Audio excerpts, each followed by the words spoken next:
Been a long day, long evening. Can I do a small exercise with you? Can I request all of you to take 3 deep breaths on the count? So first one, please close your eyes. Take a deep breath. And as you exhale, please relax. Go for the second one. Please take a deep breath. And as you exhale, relax even more. And this is the last one, which is the game changer. Take the third deep breath and relax completely as you exhale. Can we rub our palms and place it on our eyes? Great. Thank you so much for this small exercise. I wanted all of us to be up for this particular talk. When this subject came, the gift that cannot be seen, and I was discussing with Vatsal and the organizer on how to go about this topic, and I thought a lot, and then I came up with this interesting topic, which was the ability to gift is a gift. And in today's talk, I'll tell you how.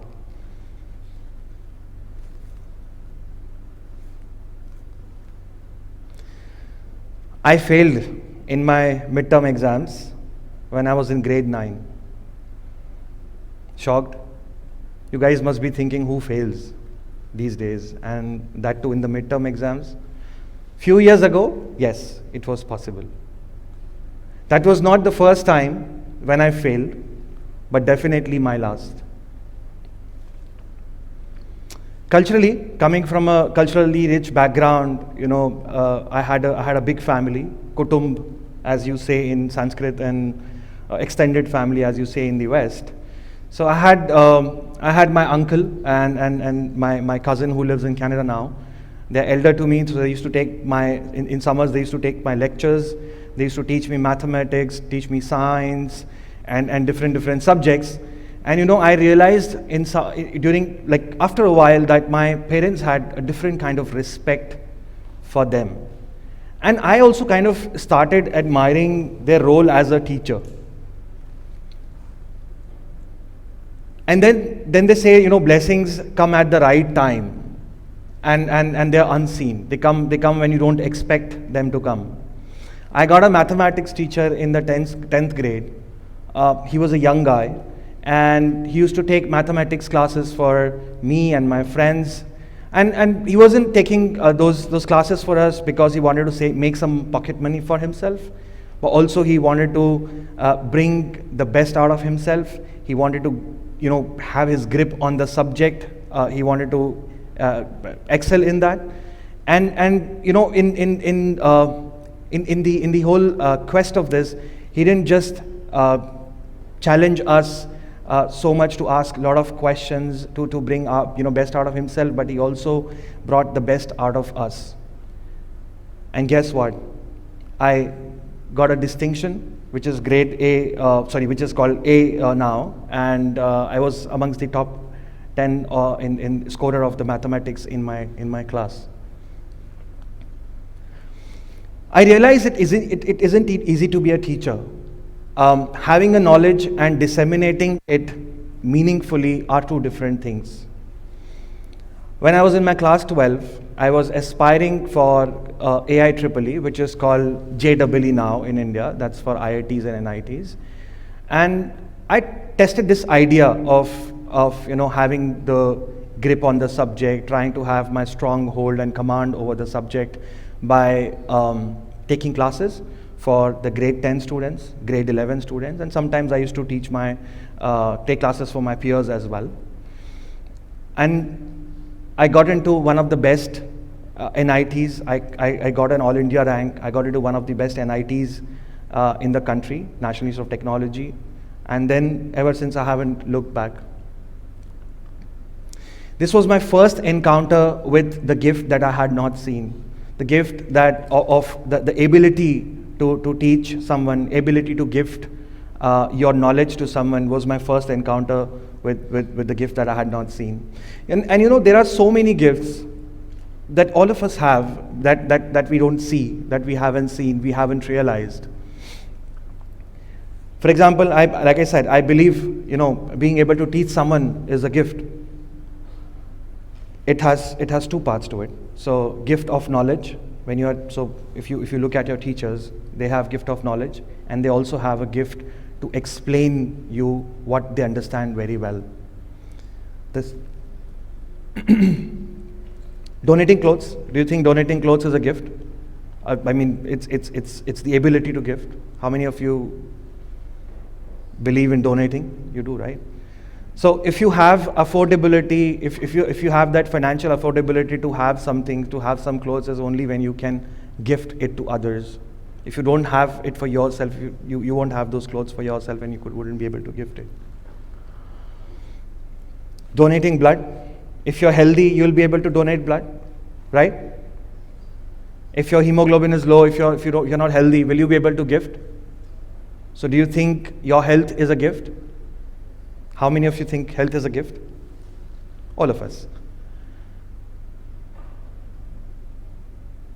And this point reminds me, if you're healthy, it isn't a gift. It is not just a gift for you, because when you're healthy, you're able to gift it to someone. But the other person who's receiving a form of life from you in some manner also is receiving a gift from you. Ability to donate money. If we have enough for ourselves, we are able to give some to others. So that's again a gift. If you are blessed with the financial capability, and if you're able to help some other people with their education fees, with their livelihoods, etc., it's again another part of this. And when you donate money, or when you're giving some kind of cash rewards to someone, it represents that you have got two gifts. One, you're blessed with the finances, and the second one, you have that emotional and social responsibility quotient in you. Let's look at the most common common gifts around us. You've got parents. You're gifted, right? Do we realize this in our daily lives? We have got parents. We are gifted. We've got access to education. We are gifted. We've got house. We are gifted. If we've got a personal room in the house, that's again a gift. Some may not have it, right? A lot of people don't agree on this. If you're in a good school, you're sitting in a good school, aren't you gifted? Definitely. So did you even consider these as gifts before today? Before this talk? Did you think of it as a gift? Hello? Some no, some yes. Will you be considering this as your gift after today? Thank you. And we have so many uncountable and unseen gifts that we have around us. And there's a small exercise that you could do. If you start accounting for every living and non-living thing that you have around you, just look at them. You will realize that life has got so many gifts for you that you have not seen yet. There's a homework, sorry for this. Next 24 hours, especially tomorrow morning, when you wake up, observe every living and non-living thing around you. And imagine your life without them. Take a moment, start thanking the ultimate power for that everything that you have in your life. Because everything is a gift. Like I said, observe, imagine, and thank. And life will start playing very different. When you look at your parents next time, you will not see them as you will not see them as your parents, but you'll see them as gift. I was going to say ATM machine. But next time when you see your parents, you will see them as a gift. Next time when you see your teachers, you'll see them as a gift. Not someone who's there to give you homeworks. Technology. These days, we've got the gift of technology. And in fact, we have access to every information. to, if I have to buy a toothbrush, what's the cost of the toothbrush? How much is it for? Where does it come from? Who manufactures? How many bristles? Soft bristles, hard bristles, etc. Otherwise, like back in days, people used to go to these chemist shop and look at those toothbrushes, look at the bristles and then grades, etc. Now everything is available online. You can compare the prices, and not just toothbrushes, mobile phones, etc. Everything. So technology has come as a gift. In age of hyper personalization, we have got everything literally at our doorstep. These days, vegetables, 10 minutes. I wouldn't name, but thanks to X, the startup, you get vegetables within 10 minutes. Isn't it? That's a gift. Do you think your parents and the teachers sitting here had this gift when they were your age? 10 years ago, 20 years ago, somebody would actually take the bags from the home and just go to the supermarket and bring it, right? So technology has come as a gift. Buy one, get five. What does this mean? You buy one thing from any online application, you get 5 recommendations. If you buy a toothbrush, they say buy this toothpaste. Isn't it? That's the gift. You've got everything at your doorstep. You've got everything on your fingertips. Just on a click. So do we agree, all of us here? And I think we'll have to take this talk forward only when all of us agree. Do we agree that all of us have some kind of gift in our lives that we did not see before today, or we just saw during this talk, or in fact we haven't seen yet? Do we agree? Do we agree? Biggest of all is your ability to give. Biggest of all the gifts that you have, the biggest is the ability to give. Someone actually said, no one has ever become poor by giving. And it's Anne Frank, one of the famous. How many artists watching this talk, any painters, fine artists, performing artists here in the room? Please raise your hands. Do you think you are gifted? Even people who would be watching this talk live or later on, do you guys think, all the artists, do you think you are gifted? Do you think you will be double gifted if you are able to pass this on to other people? Right? Do you think there will be a triple gift because the person receiving it from you can also cherish it for their lifetimes? Right? So, if you are able to pass it on, it will be another kind of gift for not just for us, but for others as well. Yes, like I said, ability to gift is a gift in itself. Most important, how much of it are we leveraging? Now this brings me to a very important part of this talk. How much do you think this ability of, because just a while ago all of us agreed that we have gifts. So how much are we able to leverage it? Are we doing something for the environment? Are we doing something for the environment? Are we?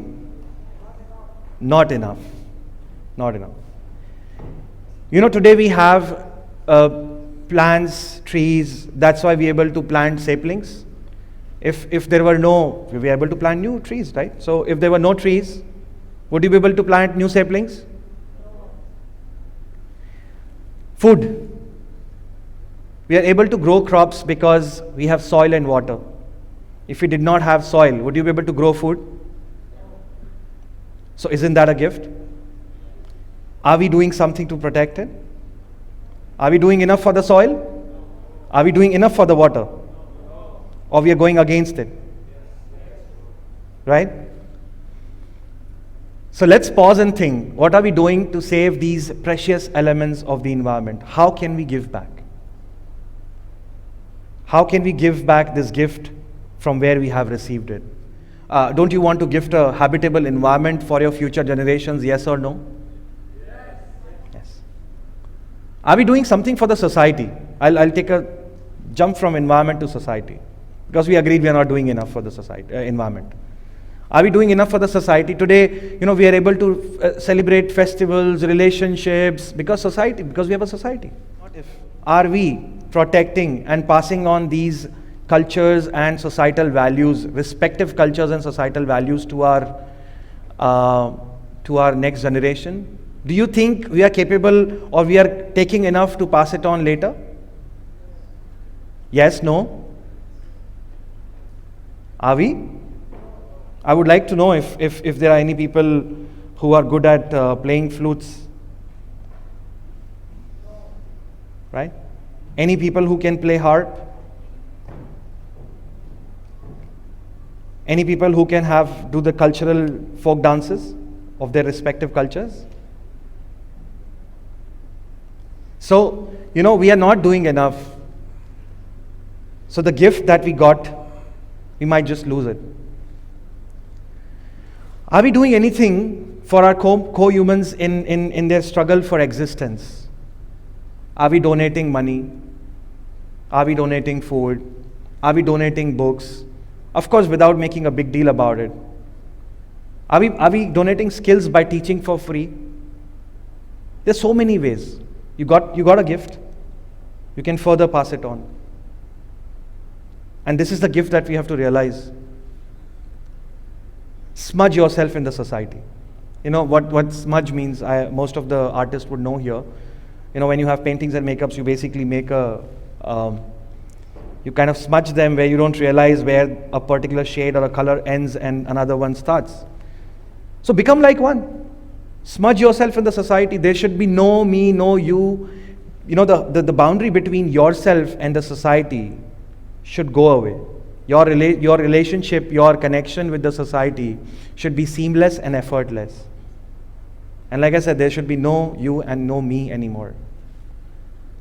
Are we creating people-centric technologies? So now from society we go to people-centric technologies. We are able to leverage the power of technology because the generation before us, or even people, the scientists and others who were working for last 5, 6, 7, 3, 4 decades, did a lot of inventions and the creations. Are we doing something to create people-centric technologies? How are we making sure that we leave technologies that will be there for benefit of the human beings or the humanity later on? Are we doing enough? Anyone from this room who has thought of coming up with a innovative idea that can help people through technology? Very good. All of us should do that. My teachers, my classmates, friends and class toppers from grade 9, they're shocked when they see me now, because they know a version of Gauravs Jaisinghania who was in grade 9. When they see me now, they see a different Gaurav. And they're shocked. Sometimes I'm asked, what happened and when? How come there's an evolved, full of life, a complete human, an achiever kind of a person we have, who's not the same person who was in the grade 9. And whenever I'm asked what and when, I just humbly smile. But there's a secret. Do you want to know the secret? Today I'll reveal the secret. I received a gift. A gift of knowledge, kindness, blessings, continuous trust, the feeling of giving, and maybe something beyond that I haven't seen yet. And I started giving it out. The moment I realized I have certain capabilities, I started giving it out. I started realizing that I was able to quadruple my capabilities by giving it back to the society. Friends, not everybody has the ability to give today. Your ability to pass on the goodness is your gift. See it, open it before the party is over. Feel as much responsible for others as much as you do for yourself. Always be a helping hand, an enabler, and a change maker. Thank you.